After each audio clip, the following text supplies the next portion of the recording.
স্বাধীনতা লাভের এই 54 বছরে যত নির্বাচন হয়েছে, কোন নির্বাচন, কোন দলীয় সরকারের অধীনে যে নির্বাচন হয়েছে, কোন নির্বাচন নিরপেক্ষ হয় নাই।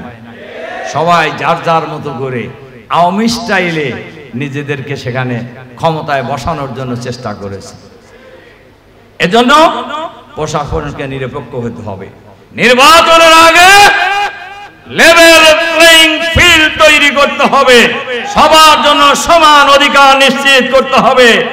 আমরা দেখছি, লক্ষ্য করছি, বাংলাদেশের কোন কোন এলাকায় সরকারি অফিসগুলি কোন কোন দলের রাজনৈতিক অফিসে পরিণত হয়েছে। এগুলো বন্ধ করতে হবে। সরকারকে বলতেছি, এগুলো বন্ধ করতে হবে। এবং আমরা দেখি কোন কোন ডিসি নাকি সেই কোন কোন দলের নেতার সাথে আলাপ ছাড়া উনি কোনো সিদ্ধান্ত নেন না। আমরা বলি, প্রশাসনে যারা আছেন, আপনারা কে কোন দল করেন আমরা কিন্তু জানি। দল করতে পারেন, কিন্তু প্রশাসনে থাকলে আপনার এই দলাদলি বন্ধ করতে হবে, দল কানাগিরি বন্ধ করতে হবে। সবাইকে সতর্ক করতে চাই আমরা। এজন্যই অনেক দলকানা সরকারি কর্মকর্তা ছিল, তারা এই সরকারের পতনের ওপর পালায় গেছে না? বিচারপতি পালানোর ঘটনা শুনছেন কোনদিন পৃথিবীতে? অ্যাপিলের ডিভিশনের প্রধান বিচারপতি সহ সকল বিচারপতি পালাইছে। এটা ছোট ঘটনা না। এমপিরা পালাইছে, মন্ত্রীরা পালাইছে, দলীয় নেতারা পালাইছে, দলের সাথে যে সকল পুলিশ কর্মকর্তা এবং সচিবালয়ের সচিবরা ছিলেন তারাও পালাইছে অনেকে। এমনকি বাইতুল মোকাররম জাতীয় মসজিদের খতিব,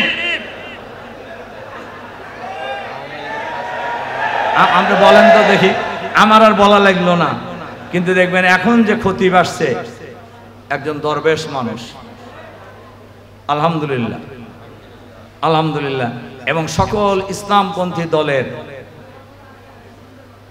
পরস্পর আলাপ আলোচনার ভিত্তিতেই এই খতিব নিয়োগ হয়েছে, আলহামদুলিল্লাহ। সম্মানিত ওলামায়ে কেরাম, এজন্য আমি আপনাদের কাছে কয়েকটি অনুরোধ রাখতে চাই।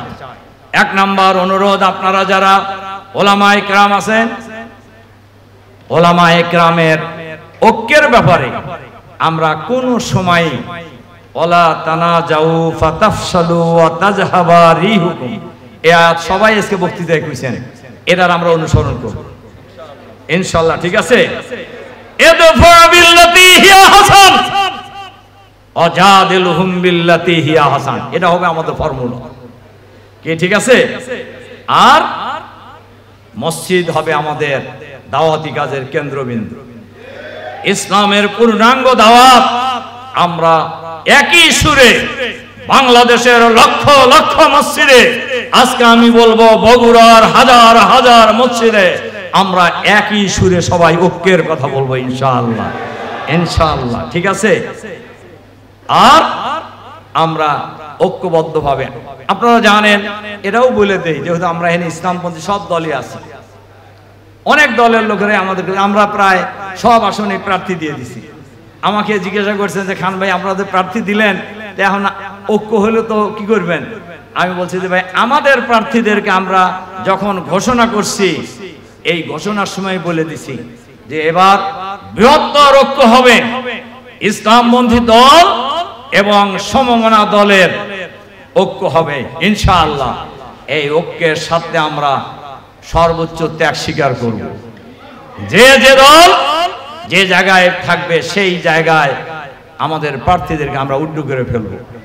এবং আমরা বলেছি এবারে নির্বাচনে বাক্স হবে একটা, ইসলামপন্থী রাজনৈতিক দল, ওলামায়ে কেরাম, পীর মাশায়েখ,